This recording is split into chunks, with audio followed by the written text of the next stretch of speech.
জানিয়ে দেব সর্বশেষ আপডেট বাংলা সংবাদ। শুরুতেই শিরোনাম। শুরুতেই জানিয়ে দেব একটি ভয়ঙ্কর গুরুত্বপূর্ণ সংবাদ। শেখ হাসিনাকে ভারতে আশ্রয় দেওয়ায় মোদিকে যে ভয়াবহ সতর্কবার্তা দিলেন ওয়াইসি। এবার আর শেষ রক্ষা হচ্ছে না খুনি ফ্যাসিবাদ হাসিনার, থাকছে বিস্তারিত প্রতিবেদনে। জানিয়ে দেব আদালতে সালমান এফ রহমানকে ডিম মারা সেই আইনজীবী মারা গেছেন সড়ক দুর্ঘটনায়, থাকছে বিস্তারিত প্রতিবেদনে।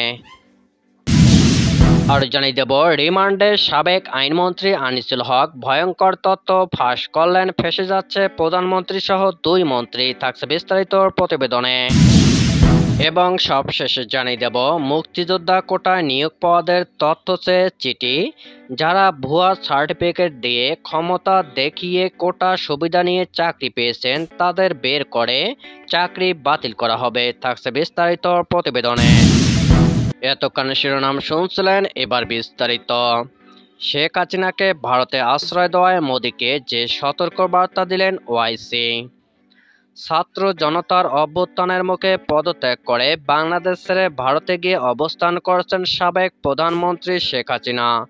তবে ভারতে তার এই অবস্থান নিয়ে মিশ্র প্রতিক্রিয়া সৃষ্টি হয়েছে। সর্বশেষ হাসিনাকে ভারতে থাকতে দেওয়া দেশটির প্রধানমন্ত্রী নরেন্দ্র মোদীর সমালোচনা করেছেন অল ইন্ডিয়া মজলিস ই ইত্তেদাহুল মুসলিমিনের সভাপতি আসাদ উদ্দিন ওয়াইসি। বৃহস্পতিবার টিভি9 ভারতবর্ষকে দেওয়া এক সাক্ষাৎকারে বাংলাদেশ নিয়ে প্রশ্ন করা হয়েছিল হায়দ্রাবাদ থেকে 5 বারের নির্বাচিত সংসদ সদস্য ওয়াইসিকে। এ সময় প্রধানমন্ত্রী নরেন্দ্র মোদীর সমালোচনা করে তিনি বলেন, কেন মোদী সরকার বাংলাদেশের জনগণকে সমর্থন করছে না? তারা কেন একজন ক্ষমতাচ্যুত নেতাকে সমর্থন করছেন? এ সময় মামলার জের ধরে ভারতের কাছে বাংলাদেশ হাসিনাকে প্রত্যর্পণের জন্য আবেদন করতে পারে এমন সম্ভাবনার কথাও বলেন ওয়াইসি। তিনি বলেন, কাল যদি ভারতকে বাংলাদেশ সরকার শেখ হাসিনাকে ফিরিয়ে দিতে বলে তাহলে আপনি কি করবেন? ওয়াইসি বলেন, মোদি কেন বাংলাদেশের সাবেক প্রধানমন্ত্রী শেখ হাসিনাকে ভারতে আসতে দিলেন? এর আগে রাজনৈতিক প্রেক্ষাপটের পরিবর্তনের পর বাংলাদেশের পরিস্থিতি নিয়ে সামাজিক যোগাযোগ মাধ্যম এক্সে একটি পোস্ট করেছিলেন ওয়াইসি। 8 আগস্টের ওই পোস্টে সংখ্যালঘুদের ওপর হামলার খবর নিয়ে উদ্বেগ প্রকাশের পাশাপাশি হিন্দুদের বাড়িঘর ও মন্দির রক্ষায় মুসলিমদের এগিয়ে আসারও প্রশংসা করেছিলেন তিনি। ওয়াইসি লিখেছিলেন, বাংলাদেশের সংখ্যালঘুদের ওপর হামলার খবর উদ্বেগজনক। আন্তর্জাতিক আইন অনুযায়ী সংখ্যালঘুদের জীবন ও সম্পত্তি রক্ষার জন্য বাংলাদেশ সরকার ও কর্তৃপক্ষের দায়িত্ব রয়েছে। এমনও খবর আছে, বাংলাদেশের সংখ্যাগরিষ্ঠ মুসলিম সম্প্রদায়ের অনেকেই সংখ্যালঘু হিন্দু সম্প্রদায়ের বাড়ি ও উপশালয়গুলো রক্ষা করেছে। এই আদর্শই হওয়া উচিত। সাবেক প্রধানমন্ত্রী শেখ হাসিনার শিল্প ও বিনিয়োগ উপদেষ্টা সালমান এফ রহমান ও সাবেক আইনমন্ত্রী আনিসুল হককে আদালতে নেওয়ার সময় ডিম নিক্ষেপ করার ঘটনায় আলোচিত আইনজীবী ইনজামুল হক সুমন নিহত হয়েছেন। শরীয়তপুরে জাজিরাতে মোটরসাইকেল দুর্ঘটনায় তিনি মারা গেছেন। বৃহস্পতিবার দুপুরে পদ্মা সেতু সংলগ্ন উপজেলার নাওডোবা এলাকায় এ ঘটনা ঘটে। এ সময় মোটরসাইকেলে থাকা আরেক আরোহী আতিক হাসান 34 গুরুতর আহত হন। শুক্রবার ভোরে পদ্মা সেতু দক্ষিণ থানার ডিউটি অফিসার এএসআই পপুলিকা যুগান্তরকে এই বিষয়টি নিশ্চিত করেছেন। তিনি জানান, তার বাড়ি শরীয়তপুরের সখীপুর থানার চরভাগা ইউনিয়নের পূর্ব মৃধাকান্দি এলাকায়। প্রত্যক্ষদর্শী ও পুলিশ জানায়, বৃহস্পতিবার দুপুরে আইনজীবী ইনজামুল হক সুমন ও আতিক হাসান ঢাকা থেকে মোটরসাইকেল করে শরীয়তপুরের সখীপুরের উদ্দেশ্যে রওনা হন। মোটরসাইকেলটি চালাচ্ছিলেন ইনজামুল হক সুমন আর পিছনে বসে ফেসবুক লাইভ করেছিলেন আতিক হাসান। তারা পদ্মা সেতু পার হয়ে সামান্য এগোলে হঠাৎ মোটরসাইকেলটি নিয়ন্ত্রণ হারিয়ে সড়কে রেলিংয়ের সাথে সজোরে ধাক্কা দেয়। এতে ঘটনাস্থলে ইনজামুল হক সুমনের মৃত্যু হয়। এছাড়াও গুরুতর আহত হন আতিক হাসান। দুর্ঘটনার পুরো বিষয়টি ধরা পড়ে লাইভ ভিডিওতে। সুমনের ফেসবুক আইডি থেকে জানা গেছে, বুধবার সাবেক আইনমন্ত্রী আনিসুল হক ও সাবেক প্রধানমন্ত্রী শেখ হাসিনার উপদেষ্টা সালমান এফ রহমানকে আদালতে নেওয়ার সময় ডিম নিক্ষেপ করেছিলেন তিনি। ডিএমপি নিউ মার্কেট থানা দায়ের করা হকার শাহজাহান আলী হত্যা মামলায় মঙ্গলবার গ্রেপ্তার করা হয় সালমান এফ রহমান এবং আনিসুল হককে। বুধবার তাদের আদালতে হাজির করে 10 দিনের রিমান্ডে নেয় পুলিশ। তারা এখন ডিবি হেফাজতে আছেন। যে মামলায় তারা রিমান্ডে আছেন ওই মামলায় কোনো আসামির নাম নেই, তবে অজ্ঞাতনামা হিসাবে বিএনপি ও জামায়াত শিবির নেতাকর্মীদের আসামি করা হয়েছে। সদ্য বিদায়ী সরকার আমলে গত 16 জুলাই করা মামলায় ধরা খেলেন ওই সরকারের প্রভাবশালী এই উপদেষ্টা ও মন্ত্রী। রিমান্ডে প্রথম দিনে জিজ্ঞাসাবাদে তারা দেশে অনাকাঙ্ক্ষিত পরিস্থিতি তৈরির জন্য দায় চাপাচ্ছেন সাবেক স্বরাষ্ট্রমন্ত্রী আসাদুজ্জামান খান কামাল ও আওয়ামী লীগের সাধারণ সম্পাদক সাবেক সড়ক পরিবহন ও সেতুমন্ত্রী ওবায়দুল কাদেরের উপর। হেফাজতে থাকা সালমান ও আনিসুল হক দুজনেই 3 বেলায় ডিবি সরবরাহ করা খাবার খাচ্ছেন। খাবার তালিকায় আছে সকালে ডাল, রুটি, সবজি ও দুপুরে ও রাতে ভাত, মাছ, মাংস, ডাল, সবজি। ডিবিতে তাদের রাখা হয়েছে সাধারণ অপরাধীদের মতো।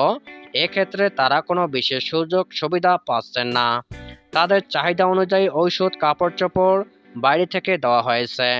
ডিএমপির দায়িত্বশীল সূত্র জানায়, গ্রেপ্তারকৃতদের অপরাধ শুধু পুলিশ কেসের মধ্যে সীমাবদ্ধ নয়। শেয়ার বাজার সহ অনেক অর্থনৈতিক কেলেঙ্কারিতে জড়িত সালমান এফ রহমান সরকারের অনেক অপকর্মকে আইনি বৈধতা দেওয়ার ক্ষেত্রে বড় ভূমিকা রেখেছেন আনিসুল হক। তাই তাদের জিজ্ঞাসাবাদের ক্ষেত্রে হত্যা মামলার পাশাপাশি অর্থনৈতিক ও আইনগত বিষয়কে গুরুত্ব দেওয়া হচ্ছে। সূত্র আর জানায়, যে মামলায় সালমান এফ রহমান ও আনিসুল হককে গ্রেপ্তার করা হয়েছে সেই মামলাটি ভিকটিম গুলিতে মারা গেছেন। অথচ এজাহারে বলা হয়েছে কোটা বিরোধী জামায়াত, শিবির এবং বিএনপি নেতাকর্মীদের এলোপাতাড়ি আঘাতে ভিকটিম শাহজাহান মারা গেছেন। মামলায় কেন মিথ্যাচার করা হয়েছে সেই বিষয় নিয়েও তাদের জিজ্ঞাসাবাদ করা হচ্ছে। যে মামলায় সালমান আনিসুল হককে গ্রেপ্তার দেখানো হয়েছে সেই মামলায় আসামি হিসেবে তাদের নাম নেই। যাদের অজ্ঞাত আসামি দেখানো হয়েছে এজাহারে তাদের বিএনপি ও জামায়াত শিবিরের লোক বলা হয়েছে। তাহলে কি সালমান এফ রহমান এবং আনিসুল হক বিএনপি জামায়াত শিবিরের সঙ্গে সংশ্লিষ্ট? এমন প্রশ্নের জবাবে ডিএমপি কমিশনার মইনুল হাসান যুগান্তরকে বলেন, মামলা হলো ফার্স্ট ইনফরমেশন রিপোর্ট, তদন্তের পরে প্রকৃত সত্য উঠে আসবে। যিনি এফআই এর করেন তিনি তার মতো করে ঘটনা বর্ণনা করেন। উনি যা জানেন তাই প্রাথমিকভাবে উল্লেখ করেন, এই জন্যই সেটির নাম প্রাথমিক তথ্য বিবরণী। তদন্ত করলেই প্রকৃত ঘটনা উঠে আসে। সাম্প্রতিক সময়ে যেসব ঘটনা ঘটেছে সেগুলো এমনিতে হয়নি। কী কারণে ঘটেছে, কেন ঘটেছে সবই তদন্তে উঠে আসবে। ডিএমপি কমিশনার বলেন, যাদের গ্রেপ্তার করা হয়েছে তারা নিশ্চয় মামলার সঙ্গে সংশ্লিষ্ট ছিলেন। কেবল 1-2টি মামলা তারা সংশ্লিষ্ট নন। সারা দেশে অনেকগুলো ঘটনা ঘটেছে। ওইসব ঘটনায় গ্রেপ্তারকৃতদের কী ধরনের সংশ্লিষ্টতা ছিল তা খতিয়ে দেখা হচ্ছে। সালমান এফ রহমান এবং আনিসুল হক বিভিন্ন অপকর্মের নেতা। অপরাধ করেও এতদিন তারা বহাল তৈয়তে ছিলেন। 15 বছরের মানুষ তাদের হাতে নানাভাবে নির্যাতিত হয়েছে। এবার তারা পার পাবেন না। সম্প্রতি সংস্কার হওয়া মুক্তিযোদ্ধা কোটা নিয়ে ফের আলোচনা শুরু হয়েছে মন্ত্রণালয়ে। অন্তর্বর্তী সরকারের মুক্তিযোদ্ধা বিষয়ক মন্ত্রণালয়ের উপদেষ্টা ফারুক-ই আজম বের প্রতীক বলেছেন, যারা ভুয়া সার্টিফিকেট দিয়ে ক্ষমতা দেখিয়ে কোটা সুবিধা নিয়ে চাকরি পেয়েছেন তাদের বের করে চাকরি বাতিল করা হবে। ধারণা করা হচ্ছে এরই অংশ হিসাবে সরকারি চাকরিতে 3য় ও 4র্থ শ্রেণীর পদে এখন পর্যন্ত মুক্তিযোদ্ধা কোটায় নিয়োগ পাওয়া কর্মচারীদের পূর্ণাঙ্গ তথ্য জানতে চেয়েছে মুক্তিযোদ্ধা বিষয়ক মন্ত্রণালয়। বৃহস্পতিবার 15 আগস্ট মন্ত্রণালয় ও বিভাগগুলোর সচিব, সিনিয়র সচিবদের কাছে এ তথ্য চেয়ে চিঠি পাঠানো হয়েছে মুক্তিযোদ্ধা বিষয়ক মন্ত্রণালয় থেকে। চিঠিতে মন্ত্রণালয়গুলো মুক্তিযোদ্ধা কোটায় নিয়োগ করা জনবলের তথ্য পাঠাতে একটি ছক করে দেওয়া হয়েছে। ছক অনুযায়ী প্রার্থীর নাম, নিয়োগপ্রাপ্ত পদ, শ্রেণী, বাবার নাম ও পূর্ণাঙ্গ ঠিকানা, যার মুক্তিযোদ্ধা সনদ গেজেট পরিপ্রেক্ষিতে নিয়োগপ্রাপ্ত হয়েছেন, পিতামাতা, পিতামহ, মাতামহ, তার নাম, ঠিকানা, মুক্তিযোদ্ধার নাম, পিতামহ, মাতামহের মুক্তিযোদ্ধা সনদ ও গেজেট নম্বর ও নিয়োগপ্রাপ্ত হওয়ার তারিখ জানানো হবে। অভিযোগ রয়েছে, আওয়ামী লীগ সরকারের সময় অনেক ভুয়া মুক্তিযোদ্ধাকে সনদ দেওয়া হয়েছে। সেই সনদ দিয়ে অনেকে চাকরি নিয়েছেন।